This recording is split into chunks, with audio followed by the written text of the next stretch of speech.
Anti-apartheid activist and the first Speaker of a democratically elected parliament, Dr. Frene Ginwala, is being remembered as a formidable patriot. She passed away on Thursday at the age of 90 after suffering a stroke 2 weeks ago. Ginwala made a significant contribution to the liberation struggle, creating underground escape routes for ANC activists in the aftermath of the Sharpeville Massacre and the state of emergency declaration in 1960. But some have criticized her for the way she handled the arms deal inquiry. For more on this, we're now joined by former ANC MP and anti-corruption activist Andrew Feinstein.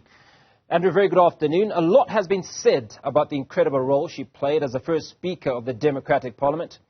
We'll look at some of the blemishes in a moment, but generally, having worked with her between 1994 and the early 2000s, how did she carry out that huge responsibility of presiding over the establishment of the Democratic Parliament? Well, I think hers was a remarkable life. And as you've just mentioned now in your introduction to the piece, her role in the liberation struggle, first and foremost, must be acknowledged. And she deserves enormous accolades for that. And then to set up the first democratic parliament and to, at least initially in the first few years, ensure that that parliament played a crucially important oversight role in our young democracy, again, was a very, very important role. And I think the reality, unfortunately, in the world that we live is also that as a woman playing that role was incredibly important to show that women had played a leading role in the liberation struggle, and that, as promised by the ANC, all people would play a leading role in our democracy, regardless of gender, of sexual identity, etc., etc. And I think Dr. Ginwala was important not just from the practical work that she did in setting up the parliament, which was an astonishingly complex and difficult task, at a political level, at a logistical level, but also symbolically for the fact that our first democratic speaker was a woman, and such a powerful woman of great intellect, of great conviction. Now, part of her responsibility was to lead Parliament in undoing decades-old apartheid legislation and fashion the legislative foundations of a free and democratic South Africa. And on top of that, ensure members of Parliament who were opposite sides, who were activists with ideological differences, worked together. And you needed someone neutral, at the very least seen as neutral, or as a unified, to carry out that assignment. Yeah, I think that Dr. Ginwala very quickly won the respect of all parties in Parliament for the fair and even-handed way in which she presided over Parliament, especially in the first 4 or so years of our democracy, when President Mandela was in office, when the focus of our new democracy was on nation building, on the drafting of a new constitution, on inclusivity of all South Africans, of breaking down all those racial barriers, some of the socio-economic barriers, many of them still exist, sadly. And I think to oversee Parliament in such a pioneering period was really a remarkable feat. Now, one of the things that she did was handle the probe, certainly around the arms deal. Your sentiments around that? I know I've read somewhere where you did have some interaction with her, and certain assurances were given at the outset, but obviously she seemed to have changed her tune at some point.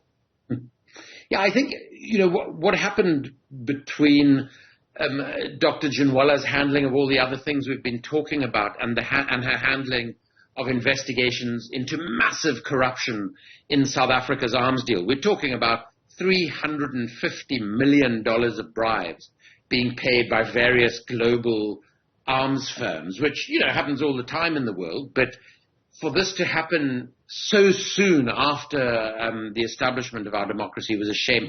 But I think one has to put it in the context of a change within the ruling party as well. When Thabo Mbeki took over as president of the ANC, a year before he took over as president of the country, things already started to change. The space for real debate within the ANC closed down. Mbeki had a very different approach to Mandela, in that if something was done and it wasn't quite done by the rule of law, if you will, or by the conventions that had been put in place by the Mandela administration, if they benefited the ANC as a party, then he was very happy to actually let them go and in some instances actually support them. And this is the point at which I think the blemish on Dr. Ginwala's career really occurred, in that when we first, and I was the ranking ANC member on the Public Accounts Committee in Parliament, the main Financial Oversight Committee, and when we first received reports from the Auditor General of the nature and scale of the corruption in the deal, involving some ANC ministers, officials, executives of the State Arms Company, etc., etc., Dr. Ginwala called myself, and I was the most senior ANC member on the committee. The committee was chaired by a member of the opposition, Dr. Gavin Woods, and she called both of us into her office and she said, look, this is a crucial moment for our democratic parliament, for its oversight role of the executive, and if anyone tries to stop you conducting a completely full and unfettered investigation into this corruption in the arms deal, I will personally threaten to resign, and if such an investigation isn't allowed, I will resign. So she was incredibly supportive. She put all of Parliament's resources at our disposal. However, a few months later, once it became clear that the ANC itself and senior ANC members had benefited from this corruption, then President Thabo Mbeki, because we're now talking about 2000, basically instructed the leadership of the party to close ranks around the arms deal, because the corruption would be highly embarrassing to the ANC. Some of the bribes had actually funded the ANC's second election campaign, and a number of Mbeki allies, including then Defense Minister Joe Modise, had actually benefited from the corruption. So at this point, when her political leader instructed her to close down this investigation, rather than putting the interests, as she had put them to Gavin and myself, of the role of Parliament in our young democracy to the fore, she put her loyalty to the party and to President Thabo Mbeki first, and she played a crucial role in actually closing down the investigation and preventing the Public Accounts Committee from continuing a multi-agency inquiry that we had set up, that I think would have revealed the truth of the arms deal many, many years earlier, and would have actually prevented the smear on our democratic history that the arms deal has come to represent, the sort of moment at which the ANC lost its moral compass. And of course, we're still feeling the effects today, not only in the levels of corruption within the ruling party and within government generally in the country, but, the reality that our former President Jacob Zuma is supposed to be back on trial for his corruption in relation to the arms deal that we should have investigated all those years ago, rather than it drag on for almost 2 decades now. So, Andrew, what was that conversation like with Dr. Ginwala post? She obviously initially said to you, gave you her assurance and backing to you and Mr. Woods.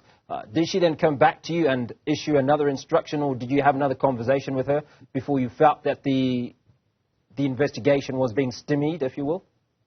Yeah, absolutely. So what happened was Parliament went into recess at the end of 2000, and at that point, the committee's work and an investigation into the arms deal and corruption in the deal was really taking place quite rapidly and intensively, and Dr. Ginwala had been very supportive of that. She then called me to her official residence during the Christmas break and basically said to me, I must stop cooperating with Gavin Woods. We must ensure that an investigative unit at the time known as the Heath, Special Investigative Unit, that should not be a part of the investigation.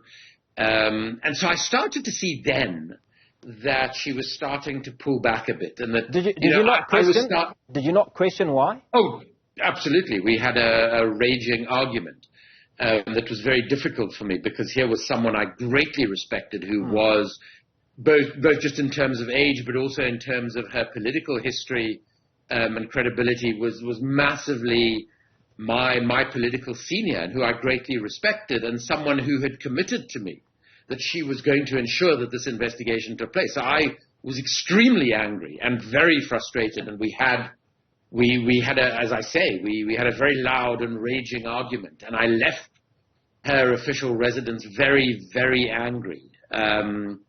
And then once Parliament had reconvened in early 2001 and the ANC started moving against me and removing me from my position as leader of the ANC study group on public accounts, I continued to push for an inquiry, even though I was now just an ordinary member. And Dr. Ginwala actually called me to a meeting in her offices with all of the other ANC members of the Public Accounts Committee, and she handed me a media statement to read. And she said, we've organized a media conference in your name. You need to go and read the statement now. And basically the statement said, we got this all wrong. We didn't understand the deal. There was no corruption in the deal, et cetera, et cetera. And that was even more of a low point. And unfortunately, under pressure from Dr. Ginwala, the Speaker of the NCOP at the time, and all of my ANC comrades from the committee, with one exception, the Robben Islander Lalu Chiba, who refused to countenance any deviation from the investigation. I relented momentarily, and I went and read the statement. Then immediately... Hi. Yeah, we're here. I'm listening. Very, very interesting, but I must ask... Sorry, Andrew, I must ask. Yes. Did you feel threatened in any way if you had not complied with reading that statement, which you suggest was contrary to what you believed in? At that point, I didn't feel threatened. I did later on, which I'll tell you about. But I left that media conference and was traveling to a workshop that the committee was having, and heard myself on the radio as I was in my car, and just burst into tears and realized that I'd made a dreadful error. So I arrived at this workshop, and Dr. Woods and I then held another press conference in which I retracted the statement and explained what had happened. So that was really the sort of nadir of my engagement with Dr. Ginwala, and I then became publicly very critical of her and her attempt to now cover up the corruption in the arms deal, having agreed to champion it just a few months previously. And, it was after that I had to be placed under protective surveillance, and these people from the intelligence services were saying contracts had been put out on my life and various things, which I didn't believe. I think it was more an attempt for them to try and keep tabs on what I was doing in relation to the investigation. Andrew Feinstein, former ANC MP and anti-corruption activist, appreciate your time this afternoon.